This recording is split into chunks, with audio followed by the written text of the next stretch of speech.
नमस्कार, एसएन सुजला में आपका स्वागत है। मैं हूं शिव कुमार तिवारी। इसमें आपको सुजानगढ़ भोसलाई बाग सांड चौक में श्री कृष्ण गौ सेवा सदन समिति का दृश्य दिखा रहे हैं, जहां पर भव्य श्री राम कथा का आयोजन चल रहा है, जिसमें रघुवीर प्रसाद जी शर्मा के द्वारा भक्तों को कथामृत का पान करवाया जा रहा है। कल एक दिव्य पर्व है, कल गोपाष्टमी है और भगवान कृष्ण ने कल ही के दिन गोचरण का कार्य किया था, गौ सेवा का कार्य किया था और आज के दिन कथा में भगवान राम का जन्मोत्सव मनाया जा रहा है। आज की राम कथा का श्रवण करने से पहले मैं आपको इस गौशाला के बारे में बताना चाहूँगा कि सुजानगढ़ की सबसे दिव्य गौशाला कही जा सकती है, जहाँ पर आप देख रहे हैं इस तरह की बीमार गायों के, इधर आप देख सकते हैं ये गौ माता आप देख रहे हैं जिसका पैर कटा हुआ है। इस तरह की बीमार लूली लंगड़ी गायें जो चल नहीं सकती है, जो फिर नहीं सकती है, जो खा नहीं सकती है, उनको यहाँ पर रखा जाता है, उनकी सेवा की जाती है, उनको स्वस्थ करने का प्रयास किया जाता है। और आप देख रहे हैं ये जितने भी सेवक हैं वो सब यहाँ पर बहुत सुंदर कार्य करते हैं, क्योंकि जब तक हम गौ माता के प्रति श्रद्धा नहीं रखेंगे, गौ माता की सेवा नहीं करेंगे, तब तक गौ माता को नहीं बचा पाएंगे। आप देख रहे हैं कितना सुंदर ये दृश्य है। ये श्री कृष्ण गौ सेवा सदन समिति का दृश्य है, जहाँ पर बहुत ही सुंदर और दिव्य जो यहाँ का वातावरण है और खूब अच्छी तरह से गौ माता की सेवा की जाती है। अब हम आपको आज चौथे दिन की रामकथा का श्रवण करवाएंगे, जिसमें आज भगवान राम का जन्मोत्सव मनाया जाएगा। सुजानगढ़ सांड चौक में श्री कृष्ण गौ सेवा सदन समिति का दृश्य आप देख रहे हैं, जहाँ पर इस तरह की लूली लंगड़ी बीमार गायों की सेवा होती है।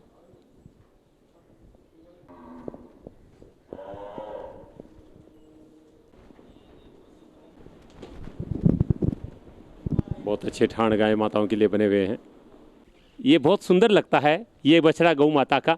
और भगवान कृष्ण जब छोटे नन्हे मुन्ने थे उस समय इस तरह से एक बछड़ों के साथ खेला करते थे और उनके मन में गौ माता के प्रति बहुत ज़्यादा श्रद्धा थी और गौ माता उनकी इष्ट थी और इसीलिए भगवान आज इतने पूजे जाते हैं। जिन भगवान ने गौ माता की सेवा की, पूरी दुनिया को गौ माता की सेवा का पाठ पढ़ाया और कहा जाता है कि गौ माता में 33 कोटि देवताओं का वास है। जहाँ पर गौशाला में गौ माताएं विचरण करती है उसी गौशाला को तीर्थ कहा जाता है, जहाँ पर रामकथा चल रही है। मैं निवेदन विशेष रूप से कहूँगा कि गोपाष्टमी का पर्व मनाया जा रहा है, कल आप अधिक से अधिक गौ माता की सेवा का संकल्प करें। कल यहाँ पर श्री कृष्ण गौ सेवा सदन समिति में भी गोपाष्टमी पर्व मनाया जाएगा। रात्रि में आज सुंदरकांड का पाठ है, साथ में रामकथा चल रही है। आप अधिक से अधिक रामकथा सुनने के लिए गौशाला में पधारें। श्री कृष्ण गौ सेवा सदन समिति का दृश्य आप देख रहे हैं, जहाँ पर भव्य रामकथा चल रही है और गौशाला के मंत्री मूलचंद जी तिवारी आप देख रहे हैं आज भगवान राम के जन्मोत्सव की तैयारी में जुटे हैं।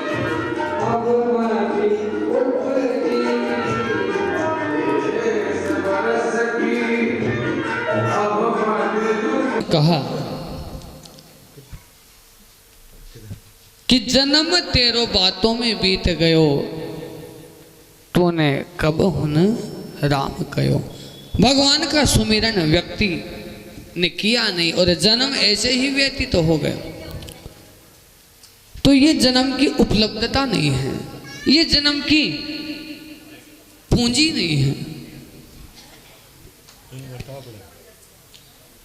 जो असली पूंजी है भगवान रूपी धन को इकट्ठा करना, वो मनु और शत्रुपा जी जान गए और उन्होंने भगवान के भक्ति के लिए प्रस्थान किया, दान पुण्य किया।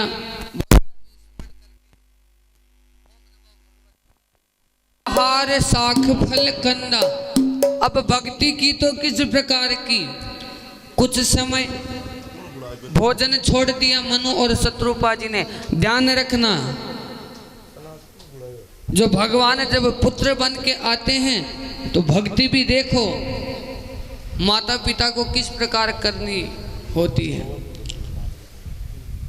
जो मन में बैठा था उसे पुत्र रूप में प्राप्त करने की इच्छा हुई, तो उसे इच्छा को सिद्ध करने के लिए मनु और शत्रुपा जी ने भक्ति की। कैसी भक्ति कि करही आहार साक फल कंदा, भोजन छोड़ दिया, जंगल में फल फूल खाकर भक्ति करने लगे। कुछ समय बीता, फल फूल बंद कर दिया, सिर्फ पानी पीकर भक्ति की। समय बीता, पानी को भी त्याग दिया। हवा के ऊपर दोनों एक पांव पर खड़े होकर दोनों ने भक्ति की। धीरे धीरे हवा का भी त्याग कर दिया।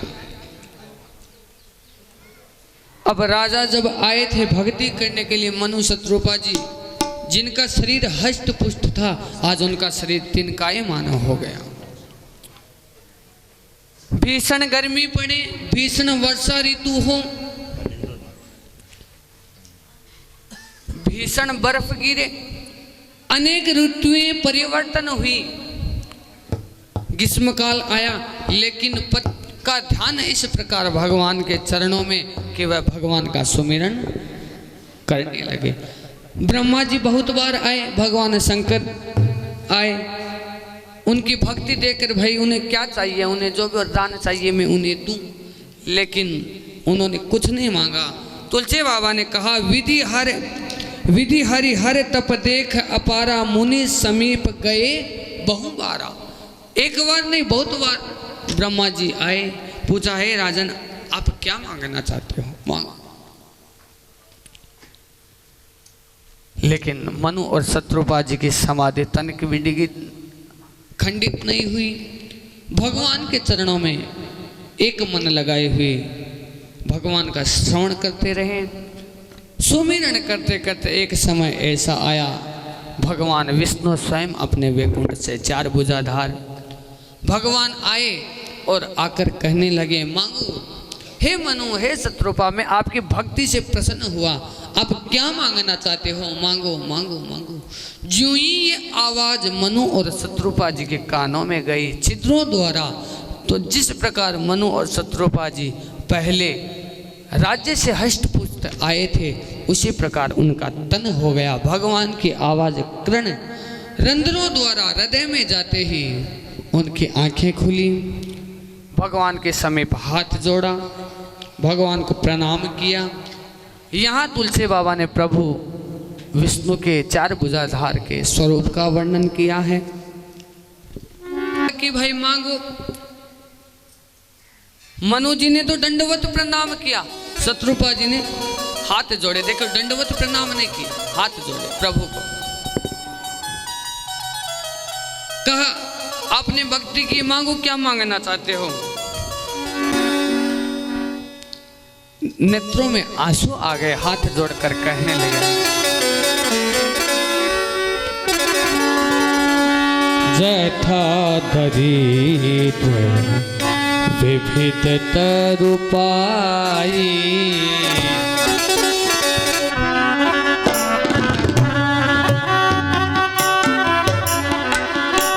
जथा विविध तरुपाई, जथा दरिद्र बहु संपत्ति मांगत सकुचाई, बहु संपत्ति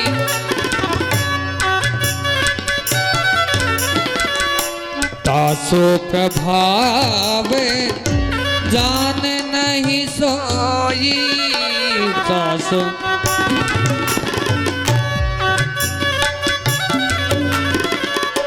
तथा हृदय मम संशय होई,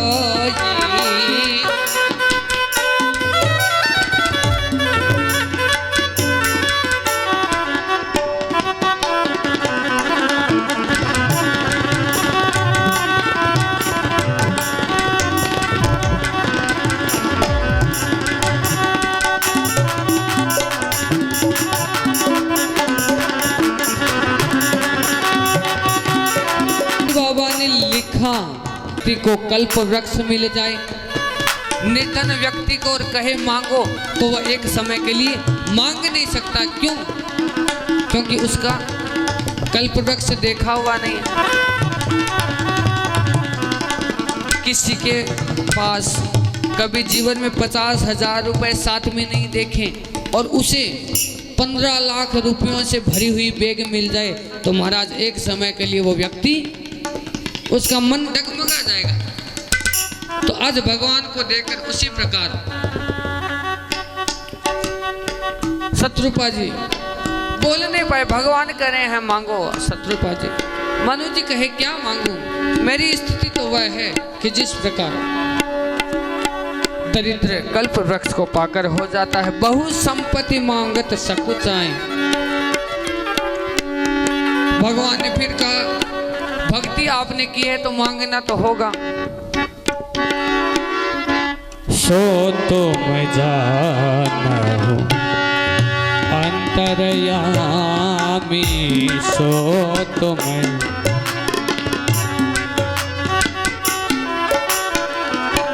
सो तुम जानहु अंतरयामी, सो तुम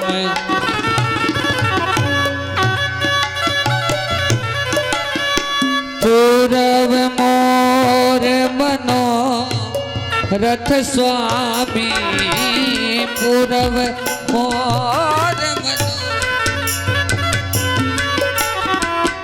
सकुच बिहारी, मानो नृप मोही।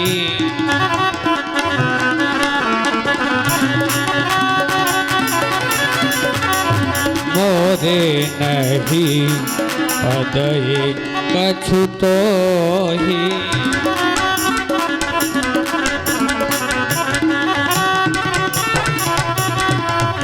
सो तुम जानहु अंतरयामी,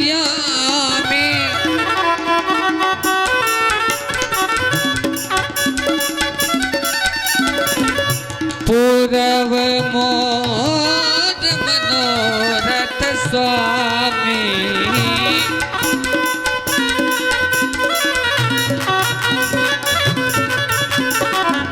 सतरूपा ही विलोक कर जोरे,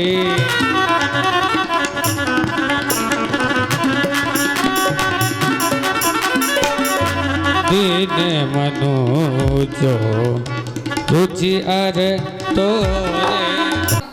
मांगो तो मनु जी हाथ जोड़कर कहने लगे सो तुम जानहु अंतर्यामी, पूरब मोर मनोरथ स्वामी। हे प्रभु आपसे क्या छुपा है कि मैं क्या मांगने वाला हूँ, आप दे दीजिए।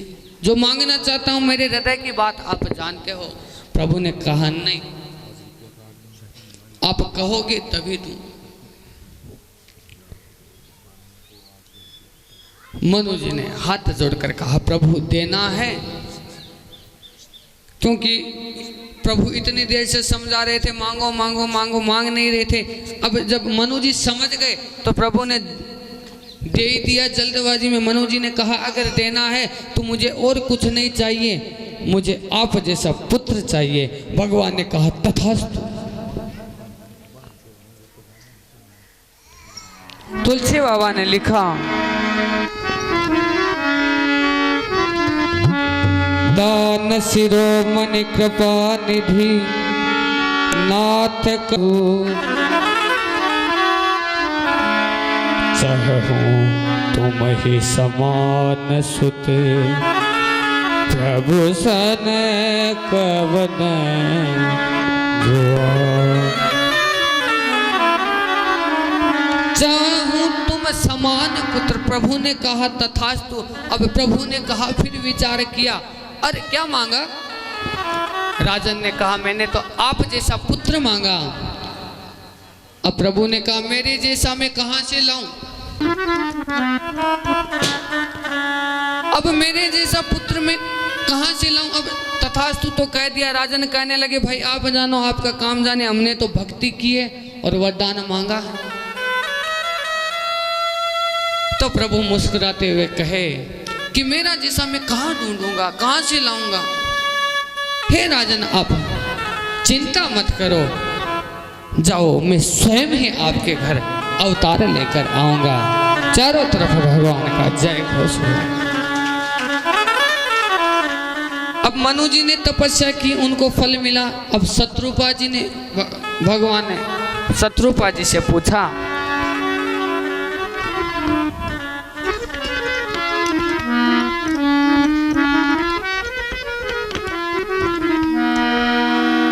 तो पूछने लगे मनु जी ने जो मांगा सो मांगा, लेकिन आपने भी तो तपस्या की है, आप भी मांगो।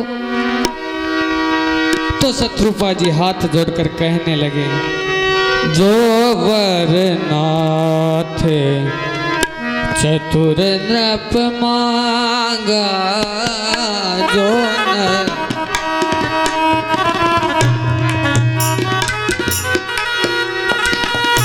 जो वरनाथ चतुर नृप मांगा,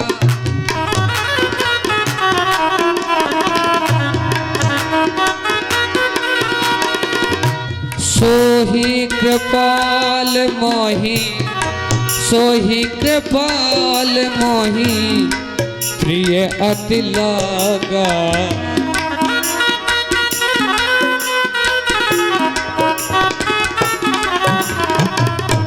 जो वरुनाथ, जो वरुनाथ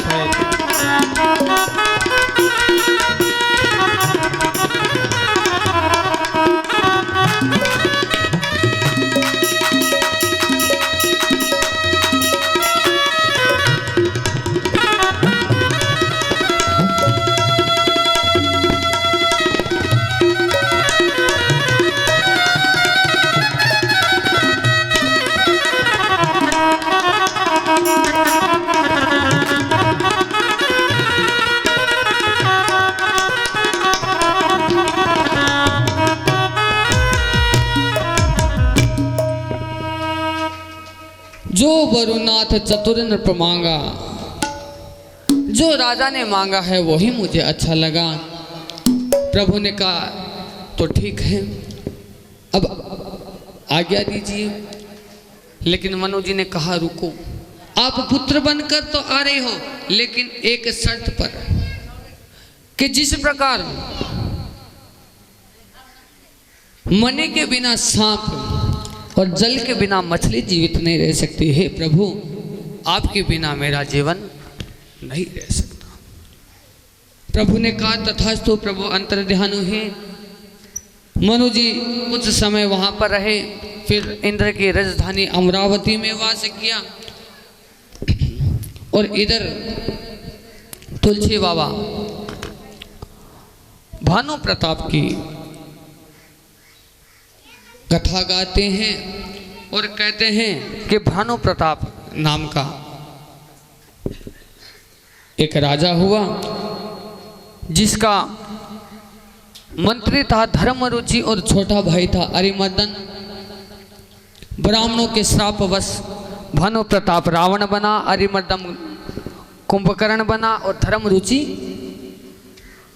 विभीषण बना। तीनों भाइयों ने त्रिकूट पर्वत ऊपर जाकर के तपस्या की। तपस्या के दौरान भगवान प्रसन्न हुए, ब्रह्मा विष्णु महेश तीनों उत्पन्न हुए। कहा क्या चाहिए? तो रावण ने कहा मुझे तो कोई ऐसा वरदान दीजिए कि हम काऊ के मारे न मारे, हम किसी के मारने से मरे नहीं।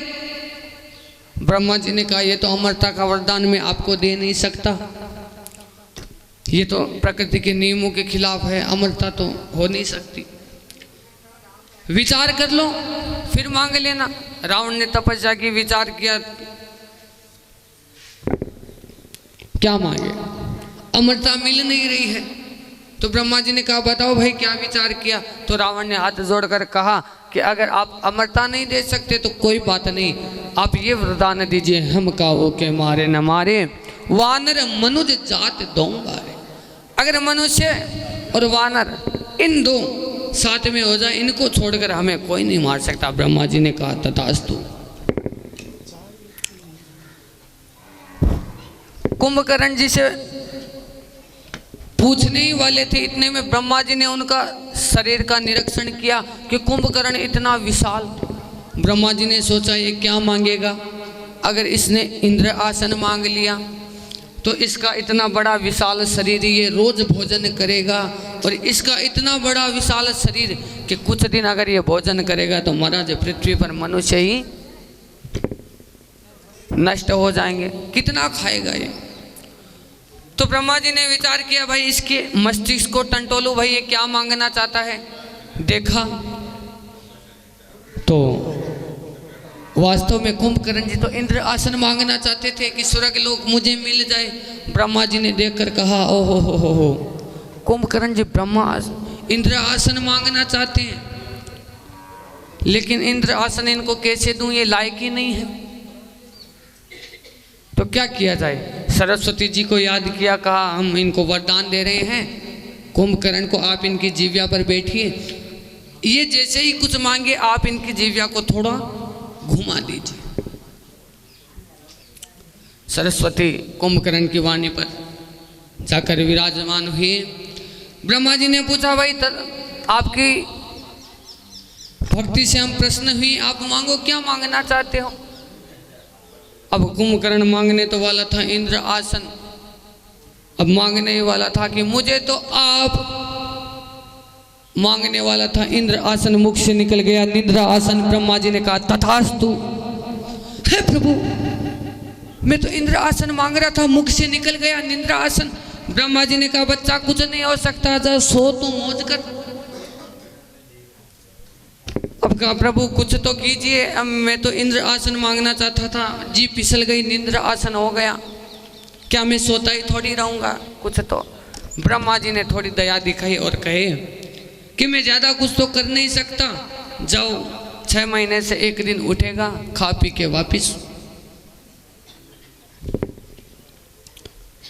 आगे विभीषण जी से पूछा, जो कि धर्म रुचि थे, धर्म रुचि जो विभीषण बने श्रापवश, उनसे पूछा, उन्होंने हाथ जोड़कर कहा, किसी भी परिस्थिति में मैं अपने भगवान को न भुला पाऊं, ऐसा मुझे वरदान दीजिए। उन्होंने भगवान की भक्ति का वरदान प्राप्त किया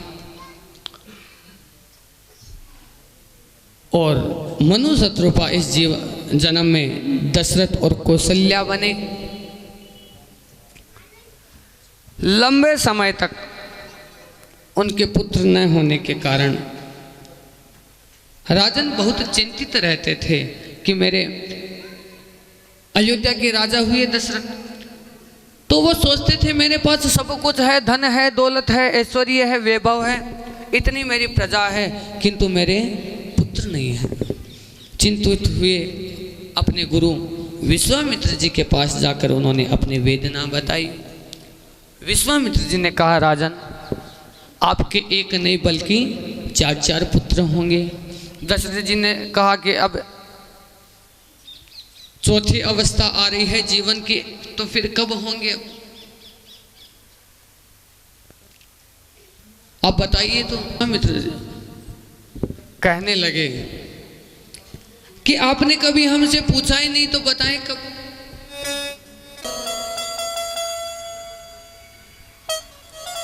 वाल्मीकि जी ने कहा कि हे राजा,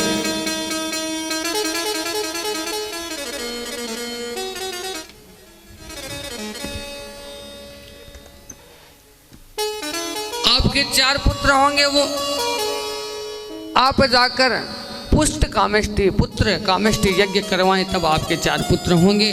तो राजा दशरथ कहने लगे, फिक्र किस बात की है, धन है, दौलत है, आप आइए राज्य में करवाइए। गुरुदेव कहने लगे, मैं नहीं, ये श्रृंगी ऋषि द्वारा आपको करवाना होगा। श्रृंगी ऋषि को बुलवाया, उचित समय तय हुआ, उचित तिथि तय हुई। श्रृंगी ऋषि ने आकर पुत्र कामेष्टि यज्ञ प्रारंभ किया। यज्ञ से अग्निदेव प्रकट हुए और प्रसाद लेकर आए। प्रसाद के विधिवत 4 भाग किए हुए। पहला भाग माँ कौशल्या को, दूसरा भाग माँ कैकेयी को, और जो 2 भाग बचे वो एक भाग माँ कौशल्या अपने हाथों से सुमित्रा को, और दूसरा भाग है माँ कैकेयी सुमित्रा को अपने हाथों से। तीनों रानियों में विधिवत बंटा।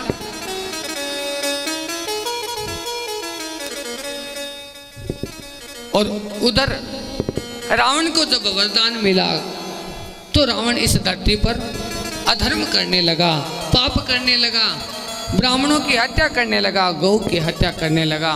तो पूरी जो धरती है वो त्राही त्राही करने लगी। सब देवताएं ब्रह्मा जी के पास गए। ब्रह्मा जी ने कहा भाई देखो मैं कुछ कर नहीं सकता, भगवान जब अवतार होगा वही विष्णु जी का तो वो कुछ कर सकते हैं, क्योंकि इन्होंने भक्ति करके वरदान प्राप्त किया। शंकर भगवान के पास गए, शंकर भगवान कहने लगे रावण मेरा शिष्य जरूर है, आप कहोगे तो मैं संग्राम करूंगा, किंतु वो मुझसे मरने वाला नहीं। तो कहा सबके सहायक भगवान विष्णु ही हैं, वही सबकी सहायता करेंगे। सब विष्णु जी को पुकारने लगे। किसी ने कहा वैकुंठ में है, किसी ने कहा शेष शैया पर सो रहे हैं, किसी ने कहा क्षीर सागर में है। शंकर भगवान कहने लगे हे उमा, मैंने कहा कि हरि व्यापक सर्वत्र समाना, प्रेम ते प्रगट हो ही मैं जाना। हे उमा, जो ही मैंने ये कहा सब मुझे साधु साधु धन्यवाद करने लगे और देवता सब मिलकर भगवान की स्तुति करने लगे।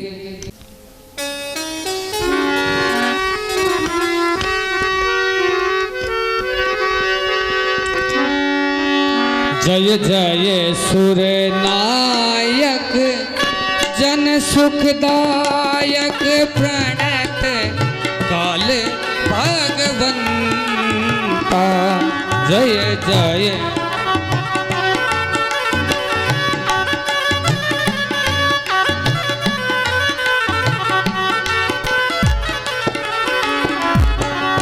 बोधि जय हितकारी, जय असुरारी सिंधु सुता प्रिय कंता, सीता राम राम राजा राम राम राम, सीता राम राम राम, राजा राम राम राम, राम राम राम, सीता राम राम राम, सीता राम। देखिए भगवान देवताओं को भी बुलाना पड़ा है। आप जब तक नहीं बुलाएंगे राम जन्म नहीं होगा। सीता राम राम राम, सीता राम राम राम, सीता राम राम राम, सीता राम राम राम। टाइम लगेगा भाई बुलाने में आपको, जोर से बोलो भगवान को सुनाई देना।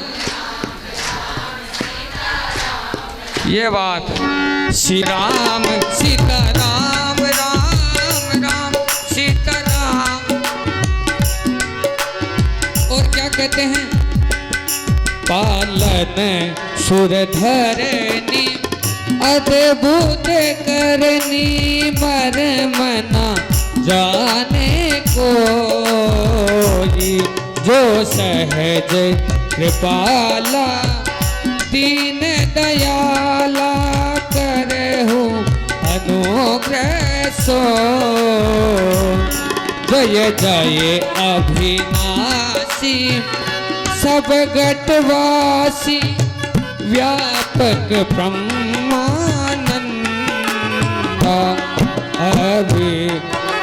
गोतित चरित पुनीता, माया रहित मुकुंद, अति अनुरागी विगत मोह मुनि वृंदा, मेरे बासर ध्यावई गुण गण गावई, जयति सचिनंदा सीताराम।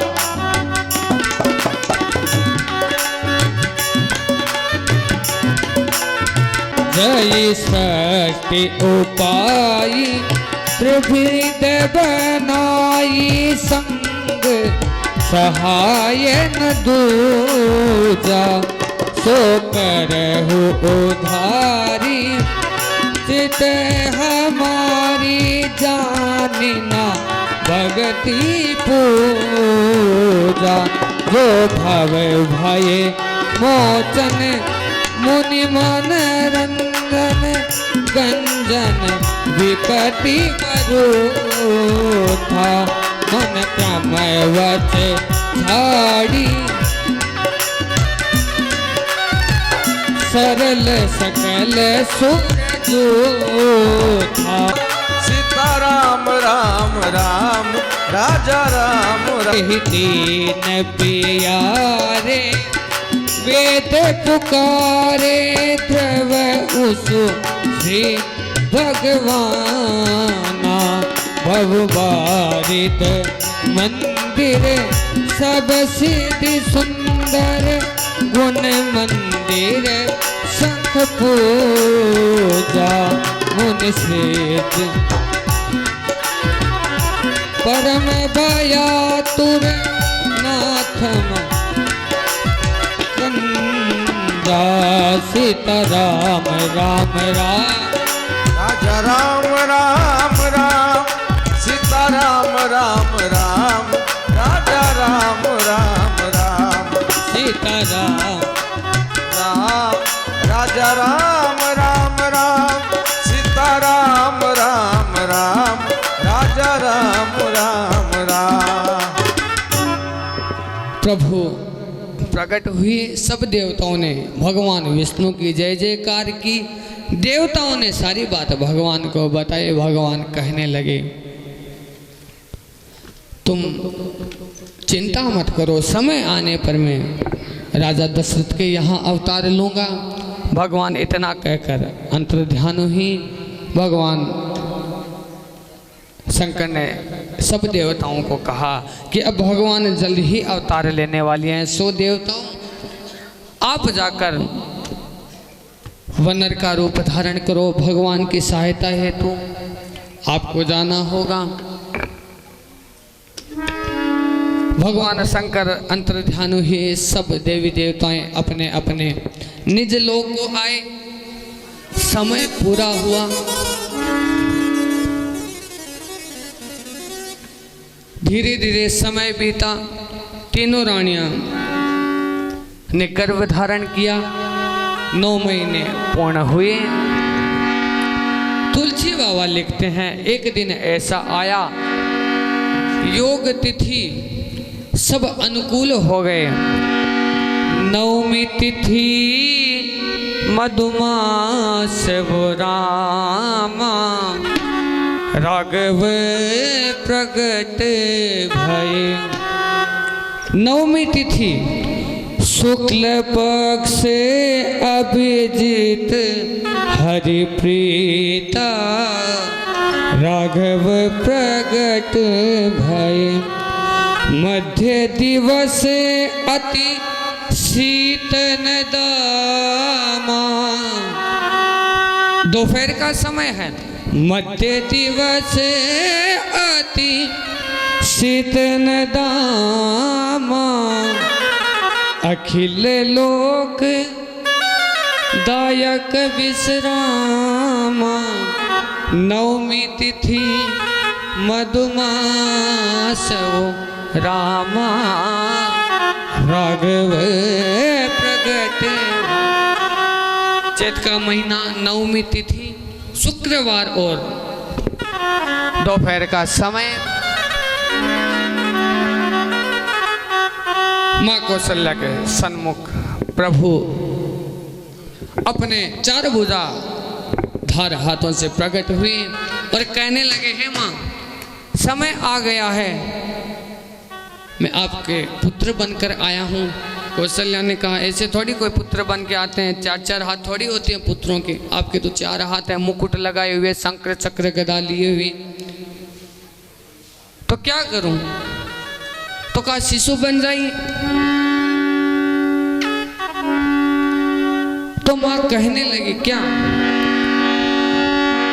भगवान शिशु बने लीलाएं करे हैं? तुलसी बाबा ने लिखा भय प्रगट कृपाला दीन दयाला कौशल्या हितकारी। प्रगट कृपा मैं थारी मुनि मनहारी अद्भुत रूप विचारी हर चित महतारे दोनों हाथों से मनहारे अद्भुत रूप विचारे। लोचन अभिरामा तनुगन श्यामा निज आयुध बुध चारी भूषण वनवाला नयन विशाला सौभा सिंधु करारी।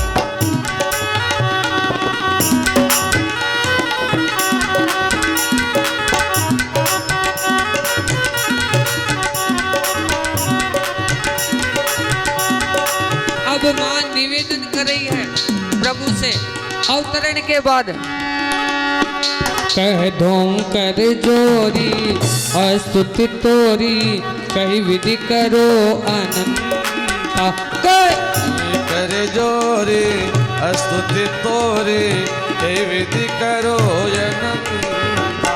माया गुण ज्ञाना तीत अमाना वेद पुराण बनन। माया गुण ज्ञाना तीत अमाना वेद पुराण भणता।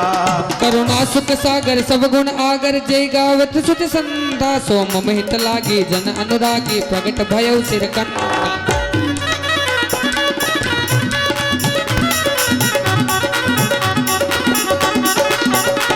अब मां निवेदन कर रही है कि आप इस स्वरूप को त्याग दो।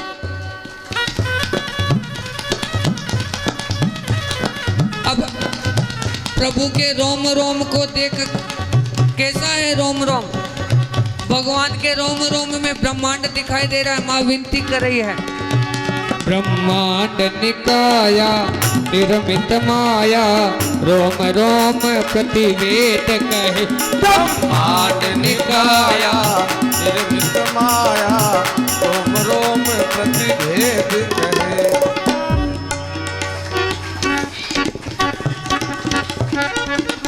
ब्रह्मांड निकाया निर्मित माया रोम रोम प्रतिवेद कहे। और सोवासी यह उपहासी सुनत धीर मति तिर न रहे। मयूर सोवासी ये उपवासी सुनत धीर मति धीर न कहे। उपजा जब ज्ञाना प्रभु मुस्काना चरित्र बहुत विधि की न चाहे। कई कथा बुझाई मात बुझाई जय प्रकार सुध की न ले।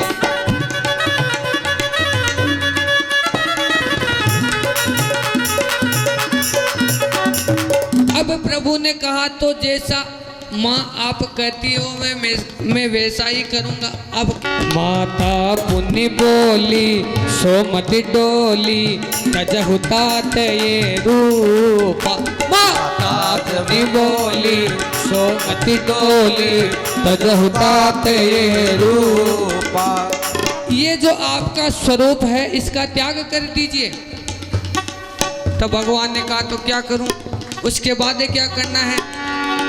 तो माँ कहने लगी कि जैसी सुलीला अति प्रियशीला यह सुख परम अनूपा। कि जैसी सुलीला प्रियशीला ये सुख परम अनूपा।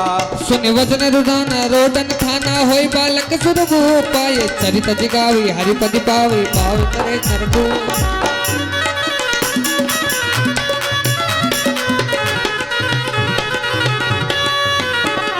वचन रुदाना रोदन ठाना होई बालक सुर भूपा। सुने वचन सुजाना रोदन ठाना होय बालक सुर भूपा। ये चरित जगावई हरिपद पावई तेन परई भव भूपा। ये चरित जगावे हरिपद पावे तेन परई भव भूपा। प्रगट कृपाला दीन दयाला कौशल्या हितका। प्रगट कृपाला दीन दयाला कौशल्या हितकारी। रामायण महापुराण की जय हो श्री रामचंद्र भगवान। जय हो। भगवान ने माँ की बात मानकर सुनी वचन सुजाना रोदन ठाना। प्रभु बालक बने, प्रभु का प्रागट्यकरण से रुदन हुआ। ज्यों ही रुदन सुनाई दिया चारों तरफ महल की रानियां दौड़ने लगी। राजा दशरथ के पास गई। महल की जो नारियां हैं जो दासियां हैं दौड़ती दौड़ती आई। हे राजन आप सुनते हो। कहा क्या कि माँ कौशल्या के लालो भयो है कि माँ कौशल्या ने एक पुत्र को जन्म दिया है। अब महाराज जिनके कभी पुत्र नहीं हुए उनके एक पुत्र होना बहुत बड़ी बात है। राजा इतने खुश हुए, सबको हीरे मोती बधाइयाँ देने लगे। कैकेयी माता के महल से दासी दौड़ती हुई आई। राजन, कैकेयी माता ने भी एक पुत्र को जन्म दिया है। राजा और खुश हुए और सबको बधाई देने लगे। सुमित्रा माता के महल से दासी दौड़ी हुई आई और कहने लगे, हे राजन, सुमित्रा माता ने 2 पुत्रों को जन्म दिया है। और चारों तरफ बधाइयां बंटने लगी। तुलसी बाबा मानस में लिखते हैं, अवध में आनंद भयो जय रमैया लाल की। आनंद भयो जय रमैया लाल की। अवध में आनंद भयो जय रमैया लाल की। लाल की जय रमैया लाल की। जय रघुवर लाल की। जय रमैया लाल की। जय रघुवर लाल की। जय रमैया लाल की। जय हो रघुवर लाल की। आनंद भयो जय रमैया लाल। अवध में आनंद भयो जय रमैया लाल की। कौ को दिनी हाथी घोड़ा, कौ को दिनी पालकी। कौ को दीजे हाथी घोड़ा, कौ को दीजे पालकी। पलकन को हाथी घोड़ा, बूढ़न को पालकी। पालक को हाथी घोड़ा, बूढ़न को पालकी। कौ को दिनी हाथी घोड़ा, कौ को दिनी पालकी।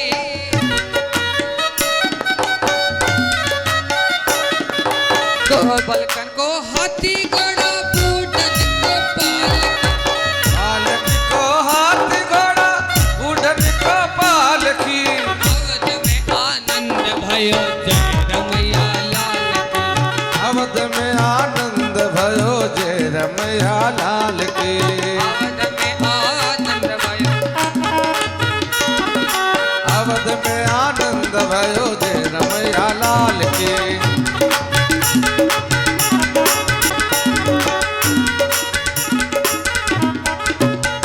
चारों तरफ बधाइयां बंट रही है। ये तो जो महल में थे ना, उनको पता लगा, तब वो राजा से बधाई। अब बात ज्यों ही महल से बाहर गई, सखियां भी दौड़ी दौड़ी आई कि बाहर वालों को भी तो बधाई देनी चाहिए कि नहीं।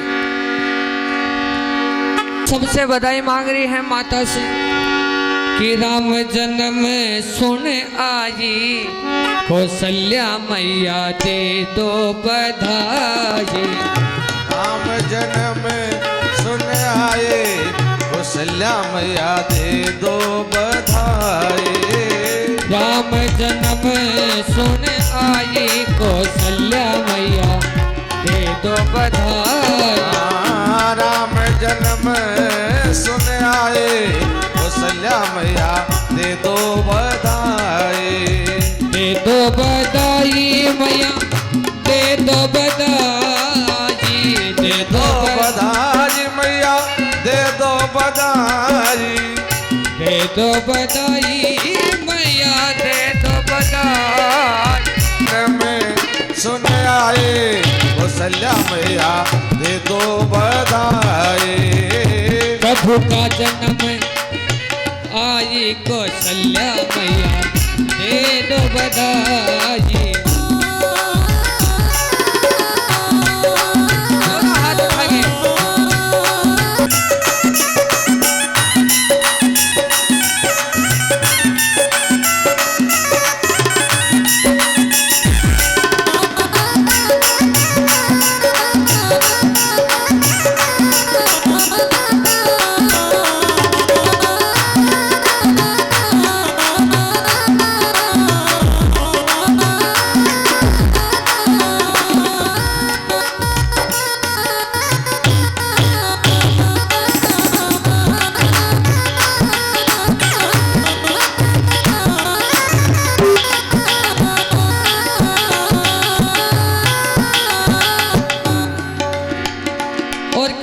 है बधाई में। टीका भी देना मैया, नथली भी देना। टीका भी देना मैया, नथली भी देना। टीका भी देना मैया, टीका भी देना मैया, टीका भी देना।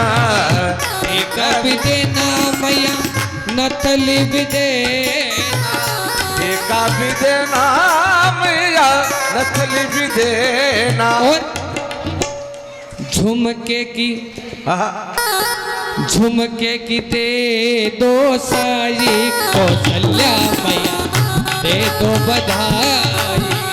सुन आजी कौशल्या मैया, दे दो बधाई।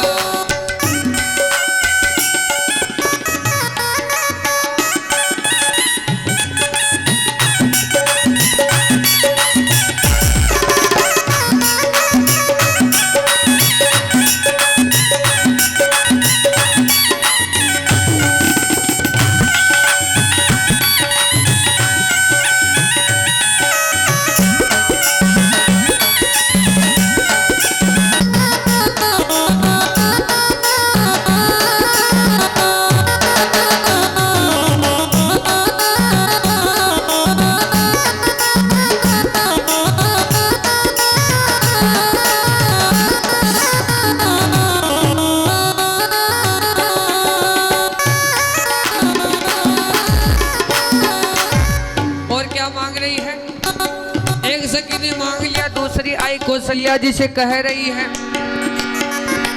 हार भी देना श्रृंगार भी देना, हार भी देना श्रृंगार भी देना, हार भी देना श्रृंगार भी देना, हार भी देना श्रृंगार भी देना। कंगना की दे दो घड़ाई कौशल्या मैया, दे दो बधाई।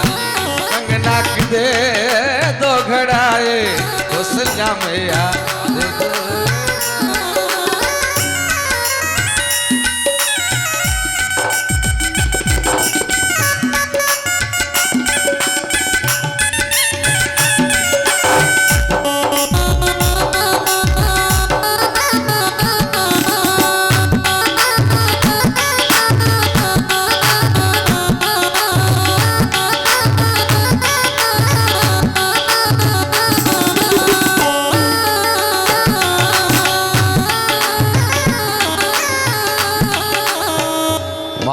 कौशल्या घरे आनंद छायो है, माते कौशल्या घरे आनंद छायो है।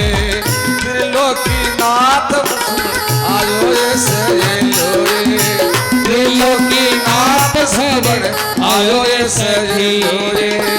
मंगल गावो रे, मंगल गाओ रे, माते कौशल्या के घर आनंद छायो रे, माते कौशल्या के घर आनंद छायो है। त्रिलोकीनाथ सुतबन आयो सहेलो रे, त्रिलोकीनाथ सुतबन आयो सहेलो रे। मंगल गावो रे, मंगल गावो रे।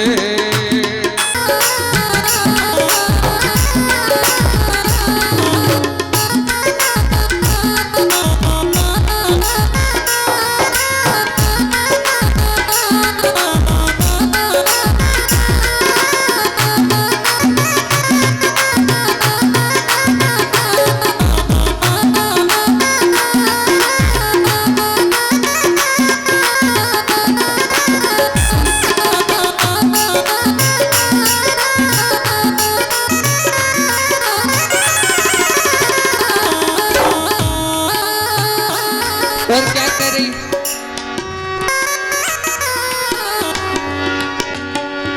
साड़ी भी देना मैया, वस्त्र भी देना, साड़ी भी देना मैया, वस्त्र भी देना, साड़ी भी देना मैया, साड़ी भी देना मैया, साड़ी भी देना, साड़ी भी देना मैया, वस्त्र भी देना, साड़ी भी देना मैया, वस्त्र भी देना। और कपड़े की दे, कपड़े की दे दो सिलाई कौशल्या मैया, दे दो बधाई।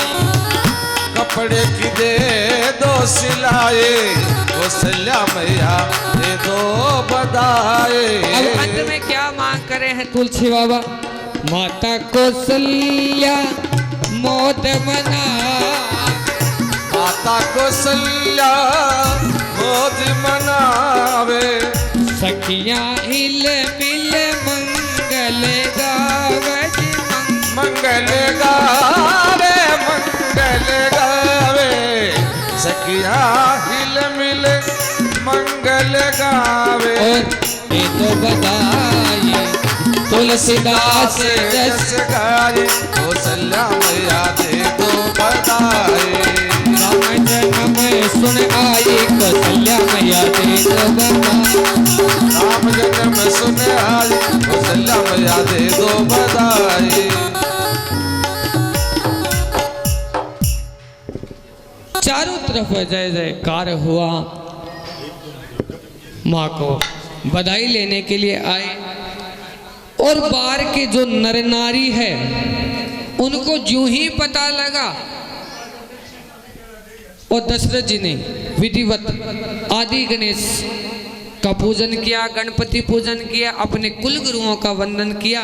तत्पश्चात बार में नगर के लोगों में इतना उत्साह कि चारों तरफ राम के जन्म की इतनी गुलाल उड़ी कि मानो दिन में भी रात हो गई, इतनी गुलाल। प्रभु ही मिलन आई जनु राती। भगवान सूर्य ने अपने रथ को रोक दिया। गुलाल को देखकर तुलसी बाबा ने लिखा, अवधि के चारों तरफ गुलाल ही गुलाल दिखाई दे। जान मानो कि गर्मी में जिस प्रकार धुंध आती है ना, सर्दी ऋतु में आज थोड़ी बहुत आई थी, देखी थी क्या? जैसे ओस वैसे मानो दिवस में भी अंधियारा हो गया।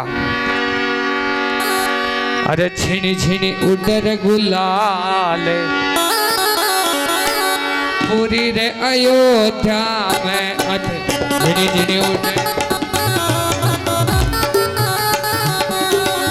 झिनी झिनी उडर गुलाल पूरी रे अयोध्या में, झिणी झिणी उडर गुलाल पूरी अयोध्या में, पूरी रे अयोध्या में, हाँ पूरी अयोध्या में, पूरी रे अयोध्या में, पूरी रे अयोध्या में। झिनी झिनी झिणी झिणी झिनी झिनी झिणी झिणी झिनी झिनी उडर गुलाल पूरी रे अयोध्या, झिणी झिणी उडर गुलाल पूरी रे अयोध्या में।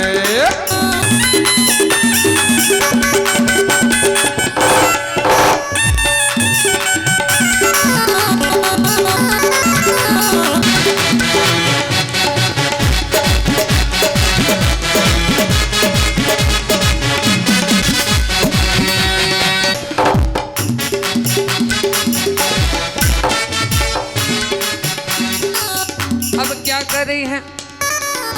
माता कौशल्या के लालो भयो है, माता कौशल्या के लालो भयो है, माता सुमित्रा के लाल भये हैं, माता के लालो भयो है, माता के कई के लालो भयो है।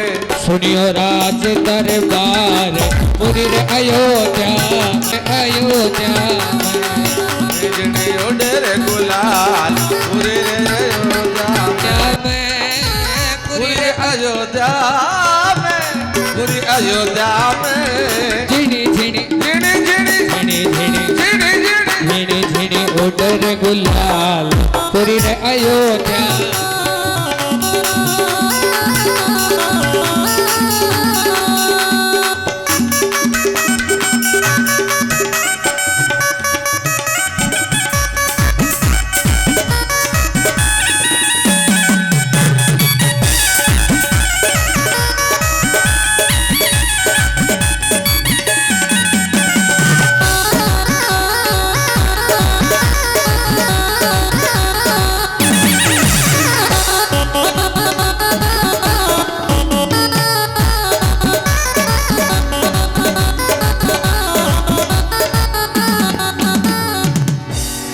और क्या करें? ढोल नगारा तप नौबत बाजे, ढोल नगारा ढोल ढोल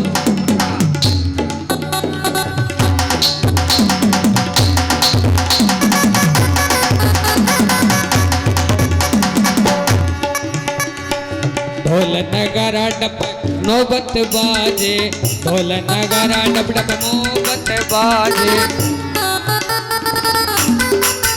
गूंजे और गूंजे झालर रोर झनकार, पूरी रे अयोध्या में गूंजे झालर रोर झनकार, पूरी रे अयोध्या में, पूरी रे अयोध्या में, पूरी रे अयोध्या में, पूरी रे अयोध्या में, पूरी रे अयोध्या में।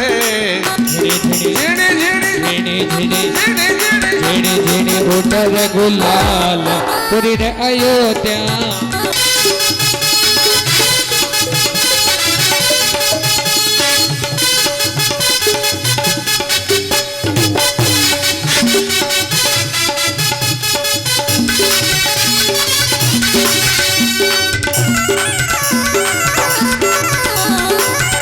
दोनों हाथ उठाते हुए कोई भी हाथ नहीं चलेगा।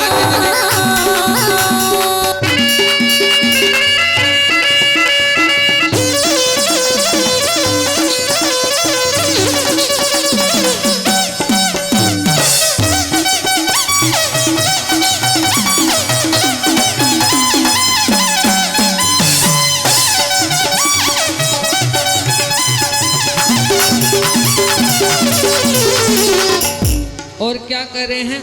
हर घर माई बटत बधाई, घर घर माई बटत बधाई, हर घर माई बटत बधाई। हर घर माई बटत बधाई। और नाचत सब नर नार, पूरी रे अयोध्या में, नाचत सब नर नार, पूरी रे अयोध्या में, पूरी रे अयोध्या में, पूरी रे अयोध्या में, पूरी रे अयोध्या में, पूरी रे अयोध्या में। झिणी झिणी झिणी झिणी झिणी झिणी झिणी झिणी झिणी झिणी उतर गुलाल, पूरी रे उधर गुलाल, पूरी रे अयोध्या में।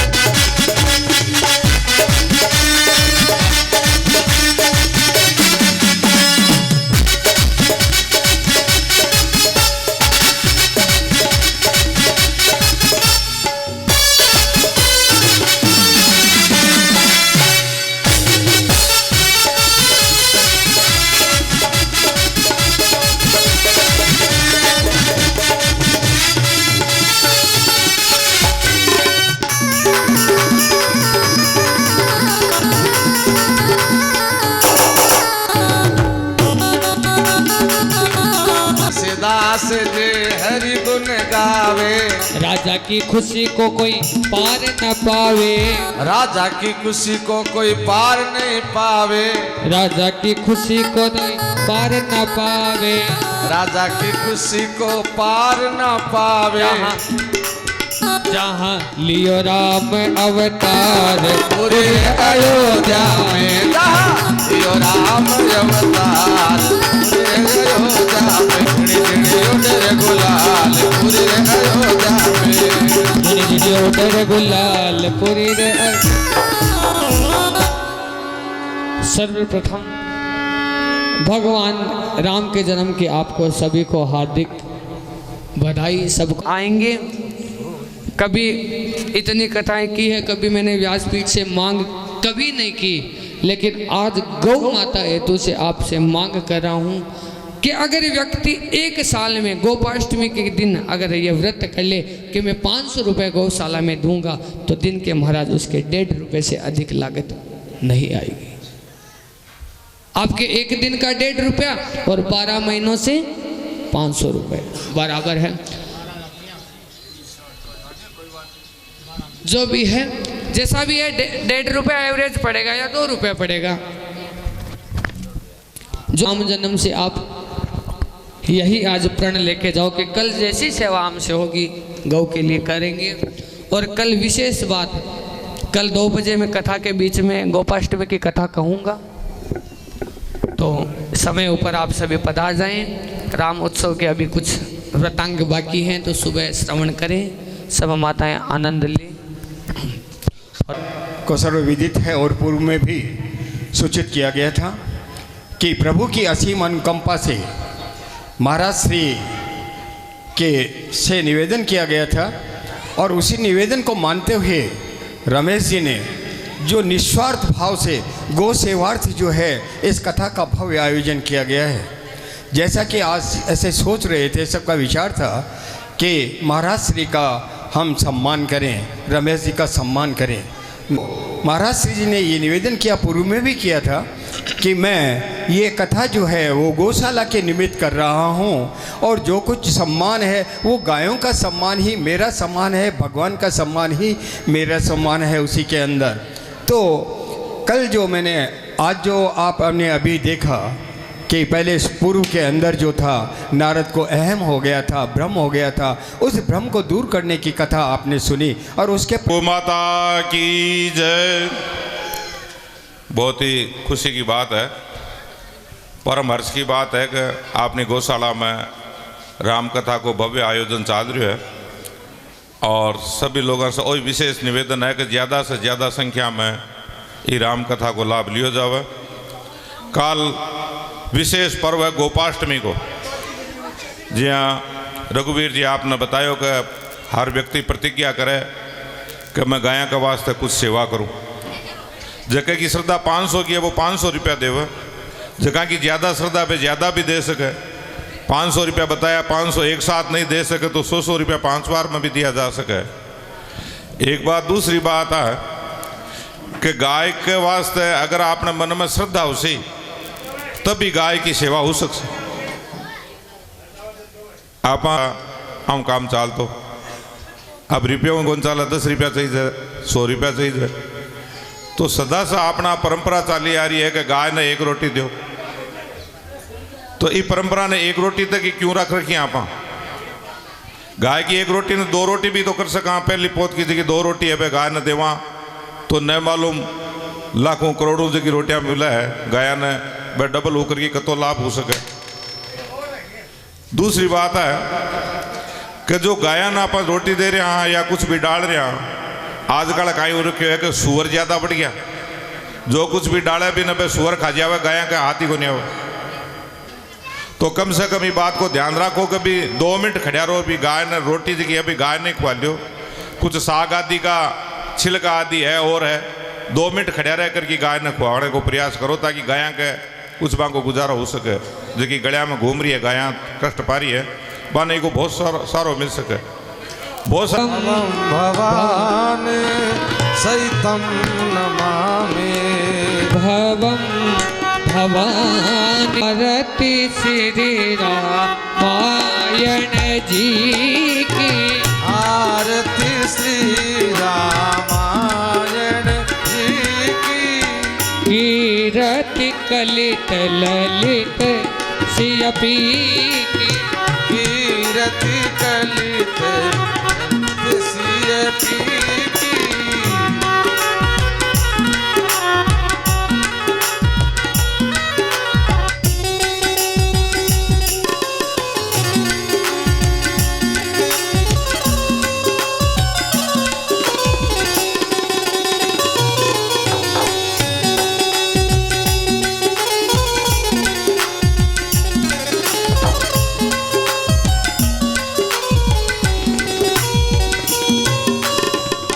गावत ब्रह्म दिक मुनि नारद।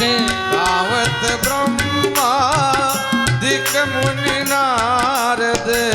वाल्मीकि विज्ञान विशारद। वाल्मीकि विज्ञान विशारद। सुख सनकादि शेष अनुसारद। सुख सनकादि शेष अनुसारद। बरनि पवन सुत कीरतिनी की। आरती श्री रामायण जी की।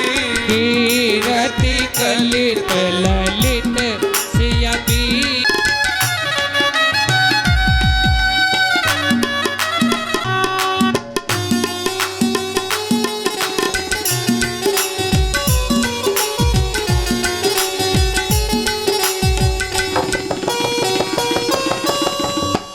गावत वेद पुराण अष्ट दस, गावत वेद पुराण अष्ट दस, सब शास्त्र सब ग्रंथन को जो शास्त्र सब ग्रंथन को रस, मुनि जान दान संतन को सर्वस, उन जन धन संतन को सर्वस, सार अंश सम्मत सब की, आरती श्री रामायण जी।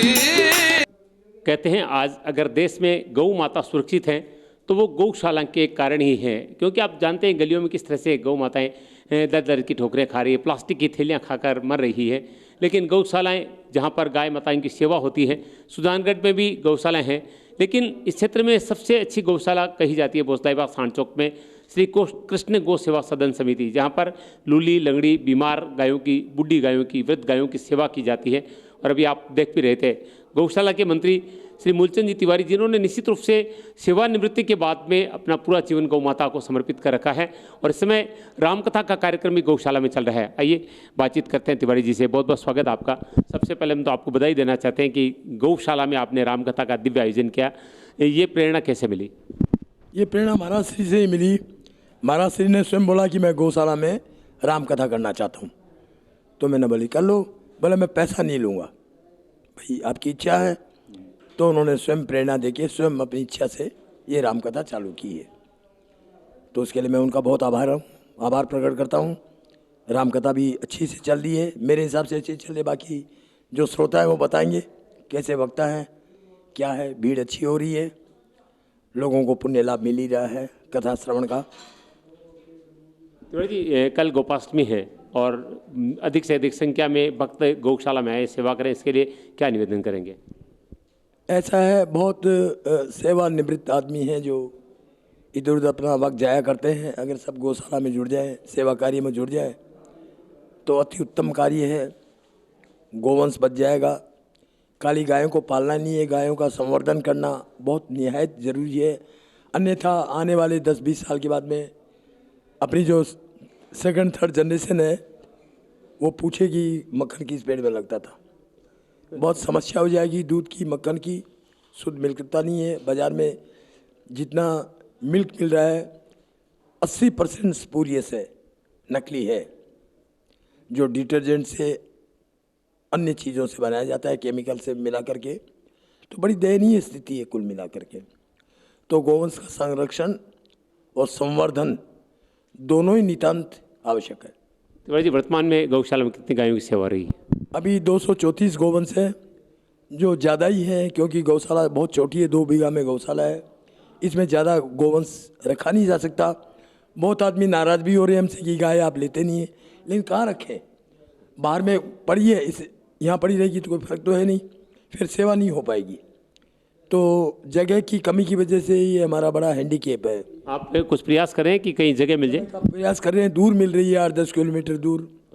संभव नहीं है कि इतनी दूर संभालना, नित्य आना जाना, नित्य का कार्य देखना प्रैक्टिकल बनी नहीं है, इम्प्रैक्टिकल है। तो कहीं आसपास में तलाश कर रहे हैं जगह की, बोले के आसपास 3-4 किलोमीटर में 10-20 अगर जगह मिल जाएगी तो हम जगह खरीद के दूसरी गौशाला वहाँ स्टार्ट करेंगे। बहुत बहुत धन्यवाद। आज एक अच्छे प्रश्न का जवाब दिए। हमें भी लोग कह रहे हैं कि भोजलाइबास की गौशाला में गौशाला तो चल रही है, लेकिन हम फ़ोन करते हैं तो गाय को लेकर नहीं जाते हैं। लेकिन तिवारी जी ने बिना पूछे इस बात का जवाब दे दिया कि एक ऐसा स्थान है जहाँ पर चापटिया तलाई है और उस स्थान को ही कवर करके सुंदर बना के इस गौशाला को बना रखा है, जहाँ पर कह रहे हैं लगभग 250 गायों की सेवा हो रही है। और इन गायों की सेवा अच्छी हो जाए तो निश्चित रूप से गौशाला का कार्य सार्थक कार्य माना जाएगा। अगर गौ माता को लाया जाए और वो तकलीफ पाए, दुख पाए, तो उसमें गाय माता को लाने की कोई सार्थकता नहीं है। और सब जानते हैं कि तिवारी जी कितने समर्पित भाव से इस गौशाला को चला रहे हैं, किस तरह से गाय माता की सेवा हो रही है। मैं आपसे निवेदन करूंगा कि कल गोपाष्टमी का पर्व है, आप लोग जो टीवी पर देख रहे हैं वो भी प्रयास करें कि गौशाला को, इस गौशाला के आसपास में 1-2 किलोमीटर कोई अच्छी जगह मिल जाए। अगर आप लोगों की सेवा से कोई भूमि का दान हो जाए तो गौ माता की बहुत ज़्यादा बड़ी संख्या में गौ माता की सेवा हो सकती है। और कुछ कहेंगे आप? जैसे एक कमरे में 10 बाई 10 का कमरा है या 10 बाई 12 का कमरा है, उसमें कितने आदमी व्यक्ति निवास कर सकते हैं? वैसे ही कंडीशन गायों की है। गाय को भी एक सर्टेन जगह चाहिए, पर गाय कितना स्क्वायर फुट जगह होना चाहिए। उससे ज़्यादा कंजेशन होने से क्या है, ज़्यादा गोवंश होने से रोग बहुत फैलता है इन लोगों में, छूत की बीमारियां बहुत होती है, फिर संभालना बड़ा मुश्किल हो जाता है। और पशु क्रूरता अधिनियम बोल के एक नियम है, उसके अंतर्गत भी हम आ सकते हैं ज़्यादा गोवंश लेने से। फिर हम ज़्यादा लूले लंगड़े ले लेंगे, हमारे पास 2 डॉक्टर हैं, इतनी सेवा नहीं कर पाएंगे तो फिर फ़ायदा क्या लेकर के। बिल्कुल तो बिल्कुल मेरी सही कह रहे हैं। लिमिटेशन है, मेरी लिमिटेशन है। मैं मानता हूँ, बिल्कुल आपकी बात बिल्कुल सही है। पशु क्रूरता नियम अधिनियम भी लागू होता है, जिसमें अगर अधिक ज़्यादा संख्या में गायें रखी जाए और कल को कोई बीमारी, ऐसा हुआ है राजस्थान में 2-3 गौशाला में जहाँ सैकड़ों की संख्या में गायें मर गई हैं, लेकिन आरोप सीधा गौशाला पर आया, क्योंकि वो गौशाला वाले अधिक गायों को रख रहे थे और प्रेशर आ जाता है। लोग कहते हैं कि गायों को क्यों नहीं लेते हैं, लेकिन सही यहाँ पर स्थान छोटा है। और आज आपने निवेदन भी किया कि हम चाहते हैं कि कोई स्थान मिल जाए। तो गोपाष्टमी का पर्व है, कल मनाया जा रहा है, आप सब अधिक से अधिक गौशाला में हैं। और जो लोग कार्यक्रम देख रहे हैं, एक बहुत अच्छी गौशाला, एक बार आप आकर गौशाला का अवलोकन करें। तिवारी जी से आप मिले, आपको पता चलेगा कि एक व्यक्ति किस तरह से समर्पित होकर गौ माता की सेवा कर रहा है। कुछ व्यक्तियों ने शिकायत भी की थी हाँ, चीफ मिनिस्टर हेल्पलाइन में और कलेक्टर को कि इस गौशाले वाले एम्बुलेंस नहीं देते। अब बताइए, रात को 10 बजे आप मुझे बोलेंगे कि आप एम्बुलेंस भिजवा दो, तो 24 घंटे तो एम्बुलेंस का ड्राइवर नहीं मिल सकता ना, संभव नहीं है। 24 घंटे डॉक्टर रखना भी संभव नहीं है। तो ये कुछ प्रैक्टिकल प्रॉब्लम्स है। उन लोगों, बच्चे आए थे मेरे पास, उनको मैंने समझाया और वो लोग मान भी गए कि आपका कथन एकदम सही है, भविष्य में हम ध्यान रखेंगे, हमसे जितना यथासंभव होगा हेल्प करेंगे। और मैं तो बहुत आभारी हूँ सुजानगढ़ के जनमानस का कि इतना सहयोग मिल रहा है और इतना बढ़िया काम हो रहा है इन सबके सहयोग से कि इस सत्र में 17-18 में बेस्ट गौशाला का अवार्ड, जिले की सर्वश्रेष्ठ गौशाला का अवार्ड मिला इस गौशाला को। ये देखिए पीछे में आपकी फोटो लगा है कलेक्टर सामने। बिल्कुल मैं दिखाऊंगा आपको। तिवारी जी को जिला कलेक्टर के द्वारा यहाँ पर आप दिख रहे हैं, विवेक एक बार आप दिखाएं। ये श्रेष्ठ गौशाला का अवार्ड मिला है और अच्छी सेवा हो रही है। मैं भी कह रहा हूँ, हमें भी लोगों ने शिकायत की थी, आप उस गौशाला के बारे में बताएं जहाँ पर हमारी गाय को नहीं लिया जाता है। हम फ़ोन करते हैं तो मना करते हैं, लेकिन आज ये बात क्लियर कर दी गई है, क्योंकि एक छोटा सा स्थान है, पास में शमशान है, उसके पास में एक गंदी तलाई है, उस स्थान पर किसी तरह से ये गौशाला संचालित हो रही है। इस बात का भी हमें ध्यान रखना चाहिए। और अगर आप चाहते हैं कि बड़ी संख्या में गाय हो तो आप भी प्रयास करें कि इस गौशाला को कोई भूमि मिल जाए। ऐसे सुधा के लिए मैं शिव कुमार तिवारी, अपने सहयोगी विवेक तिवारी के साथ आप सबका धन्यवाद। नमस्कार। जय गौ माता, जय गोपाल।